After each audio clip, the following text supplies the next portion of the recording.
Welcome back to Kimok 7. If you're a new viewer of Kimok 7, thank you for tuning in. If you're a returning subscriber, thank you for staying with Kimok 7 all these years through all the changes and morphing of Kimok 7. Appreciate all your loyalty. Hey, some really cool subject we're going to talk about today. I keep going to this Reddit page. You got to check it out. If you're ever interested in getting inside the mind of an adult with autism, go to Reddit and read these comments. There's any kind of subject you can imagine, and it's been an education for me to read this. It gives me kind of a snapshot into my son's brain. I didn't even know this page existed till recently. It's been a wild couple weeks here. I've been vlogging almost every single day. Tons of subjects on autism. Some subjects not even autism related. And so excited by all the comments and response and likes. And excited to be vlogging once again and doing it on a daily basis because it's fun. And I really feel I'm helping out people as far away from the UK commenting, South Africa. It is a stark reminder of how far-reaching social media and YouTube is. I keep forgetting to mention my Instagram page as well, so follow me on Instagram at Kimok7. So first and foremost, today we're going to talk about these autism gyms. If you're a parent to autism or you yourself have autism, activities, especially in the colder months or indoor activities, are so important. And for me over the years, I try to plan all kinds of activities with Chase during the colder months to do things indoors, and I've never been able to find some sort of autism gym. But there is a franchise of autism gyms across the country. I'm going to take you to their website here. It's called WRTS, and they have locations across the country. We Rock the Spectrum. So that's what WRTS is called. All these locations are called We Rock the Spectrum. So the website URL is up here, but they're all over the place. 8 countries, 28 states, 105 destinations. You can check it out here and find a location near you. I'm going to play you a video of it, but it's an awesome place for your child to burn off some energy, and you're going to get a snapshot of it right here from this woman. I believe she's down in Florida, of how it's totally changed her life and her son's life. She's the owner, and she wishes she had something like this for her son, especially when he was younger. We Rock the Spectrum Kids Gym. Like I said, this is a mission for us. But I wish my daughter had it because now she's older and doesn't have a great sense of self-esteem. And I'm sorry, it's just so hard for me. It's been an emotional journey for Andrea Beasley since her daughter was diagnosed with sensory processing disorder in 2012, a condition where the brain has trouble receiving and responding to information that comes in through the senses, causing children to become overwhelmed and result in confusing behavior. She felt like no one understood her for so long, and then finally we could understand her. So that was a big deal. Today, Andrea finds comfort in We Rock the Spectrum Kids Gym, an indoor playground with specially designed sensory play equipment she opened in Kissimmee to cater to children on the spectrum. So we just want to fill that gap, try to provide, something that fills them up and helps remind them who they truly are. She's getting results through toys and activities that help stimulate any of the 7 senses. Children on the spectrum can come in if they're having a rough day, like their parents will say they had a rough day today. Well, they come in, a lot of times they go right to the swings. They play with a purpose, with exercises that help with physical, emotional, and social development. But whether it be visual, whether it be tactile that they're touching, that's why we have a variety, because we never know what each child is necessarily needing. What goes through your mind when you see these faces of just people that are happy that, they have this place here? Oh my goodness, just such confirmation, such joy. It's just pure joy because, they can't go places. Sorry, it's very sensitive for me. A place, Andrea says, gives them a sense of... Yeah, I'm going to stop it there because I have to comment on what she just said there. Can't go places. It's so true because, I've never been able to take Chase to the movie theater over the years I've tried. He just runs out. I remember taking him to Shrek, and he just ran out of the theater. I recently tried to take him bowling, and he fought me doing that. Even at age 22, he just, I don't know if he just gets overwhelmed or what it might be. So I'm constantly trying to do things with him. The one thing he loves the most is nature walks, just going out there hiking. But anything where he might get oversensitized and there's just too much stimulation, it's just so tough. So to see this woman, you know, getting all emotional about that, it's just so true. You don't want your kids sitting inside bored. You want to try and entertain them and show them different things that are stimulating and productive, and not staring at a video screen and YouTube and video gadgets all day long. It's just not productive, and it cause the child just be overwhelmed. So check out that. I don't know if there's other autism gyms like this across the country. There probably is. I think that it's continuing to open, like everything with autism. With every year, there's more and more developments, newness, awareness, acceptance, and it's so exciting to see. And for many of this, I wish I had this when Chase was much younger here.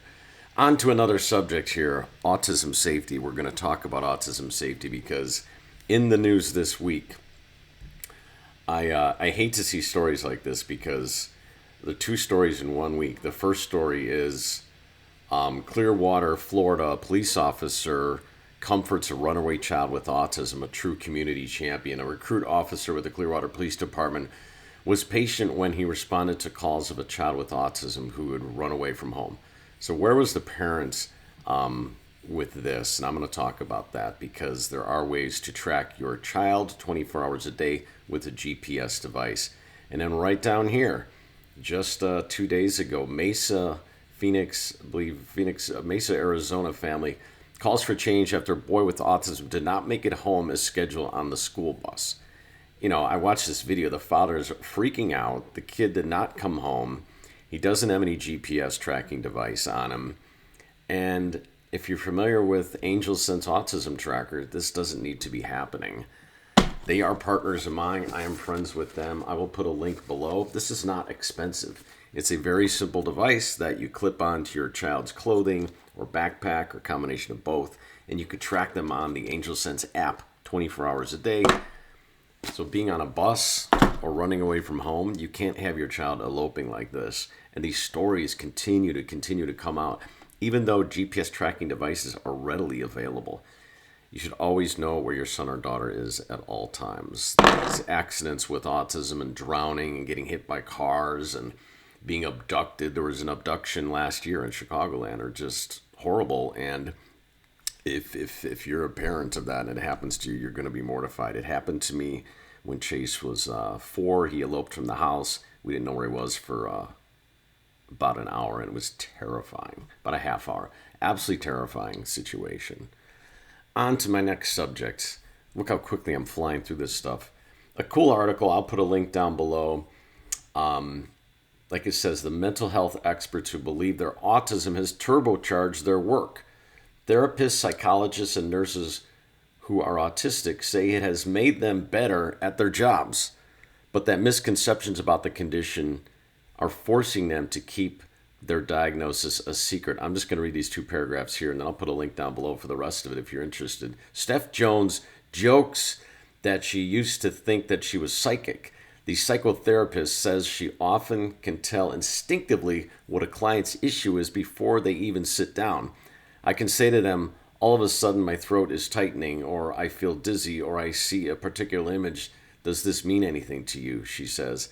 This is because Jones has the ability, she explains, to experience not just what other people's emotions are, but their physical sensations in her own body. So she can physically feel what's going on with patients walking in without them even talking. It is a skill that has been invaluable for her work. It was only after she was diagnosed with autism that she realized that this was simply part of her neurodiverse profile. It's called mirror emotion or mirror touch synesthesia, and is part of what being autistic means for me, as well as having hyper awareness, hyper perception, hyper empathy, and hyper memory, all of which come in very handy as a therapist. Isn't that a cool article? I'll put the rest of it down below. I've come along a ton of articles this week about articles and readings and writings about autism employment. I made a video the other day about autism employment, that so much of the autism community, maybe a third, have skills that are so beyond the neurotypical person, and those skills need to be put to work. Companies like Microsoft, they seek out people with autism because they know they have these incredible skills that somebody like me may not have. And it's exciting because for so long companies were not hiring. But if you have autism and you're looking for work, there's never been better opportunities. Check out my other video I made about this subject the other day. So I'm going to get off of autism here for a minute and talk about a guy I've been a big fan of, Joe Rogan. I've been following his podcast for a decade, and I absolutely love it because he has such a diverse selection of people that he just sits down and talks with.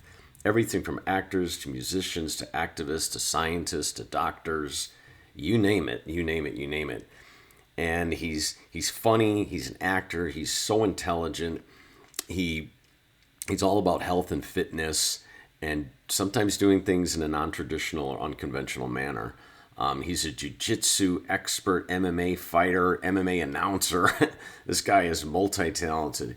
You may remember him from Fear Factor and other places, and his podcast exploded in popularity over the past 10 years to the point where Spotify offered him a $100 million contract to move his platform off of YouTube onto Spotify, and it's still hugely popular.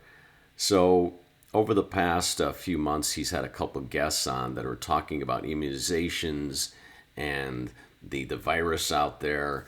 And these guests had said some things on his show that, are not mainstream. Some of the mainstream media will term it as misinformation.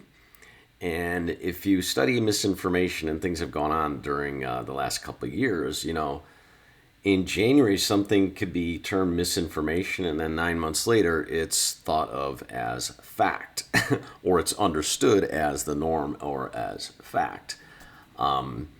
Just recently, the last couple of weeks, the government, the CDC, has come out and basically said that the only mask that's really protecting you are these N95 masks. If you're wasting your time with the other ones, good luck.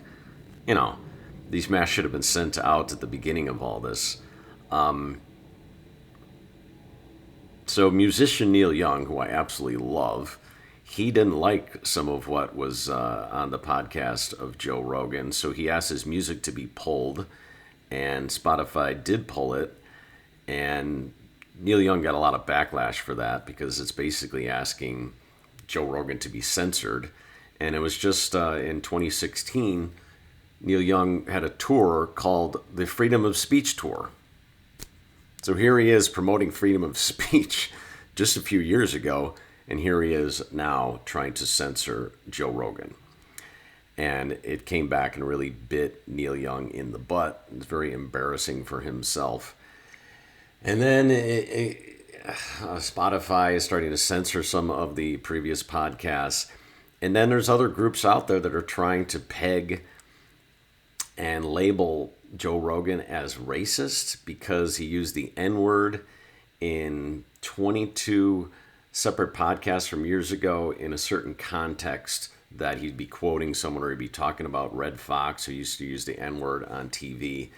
And he came out a huge backlash on that because it's just not a word, especially as a broadcaster. Whether you're a broadcaster or not, it's not a word that anyone should be using. It's offensive, it's racist, it's derogatory, and I don't care if a certain group of people use it. People just shouldn't be saying it no matter what. My wife is black, by the way, and we are an interracial couple, and she has certainly told me how offensive that word is, and it doesn't matter what context. So Joe Rogan finally realizes that now, and he put out, I'll just play you a little clip here of it. I'm not going to play you the whole thing, but he'll say what he has to say here. Hello, friends. I'm making this video to talk about the most regretful and shameful thing that I've ever had to talk about publicly. There's a video that's out that's a compilation of me saying the N-word. It's a video that's made of clips taken out of context of me of 12 years of conversations on my podcast, and it's all smushed together, and it looks fucking horrible, even to me. Now, I know that to most people, there's no context where a white person is ever allowed to say that word, never mind publicly on a podcast. And I agree with that now. I haven't said it in years, but for a long time, when I would bring that word up, like if it would come up in conversation, instead of saying the N-word, I would just say the word. I thought as long as it was in context, people would understand what I was doing. Well, that's all I'm going to play for you on that segment here, but I wanted to bring it up because I stick up for Joe Rogan. I love the guy. I think he does a lot of great for society, and he's entertaining, and he's funny. And I hate to see people attacking him for this type of thing. At the same time, he did the right thing here, apologizing for this, not making any excuses. It is 100% inexcusable and wrong, no matter what the context is. Nobody should saying that word, no matter what. I don't care if you're just quoting it. It doesn't make any difference. I hope you enjoyed today's podcast here on the Kimach 7 Autism vlog. There will be more to come. Please check out some of my recent other videos. Please subscribe. Please give this a thumbs up. Please turn on that notification bell if you want more of Kimach 7. Hey, and I'd love to get some feedback from you on anything and everything in the comments section below. And I'll always say Chase is doing great because everyone always asks me. He's doing great. He's happy. He's healthy, and hey, what more can you ask for in life? Take care, best to you, much love to you, and we enter February 2022. It's going to be a great year, and I'm excited about it. Take care.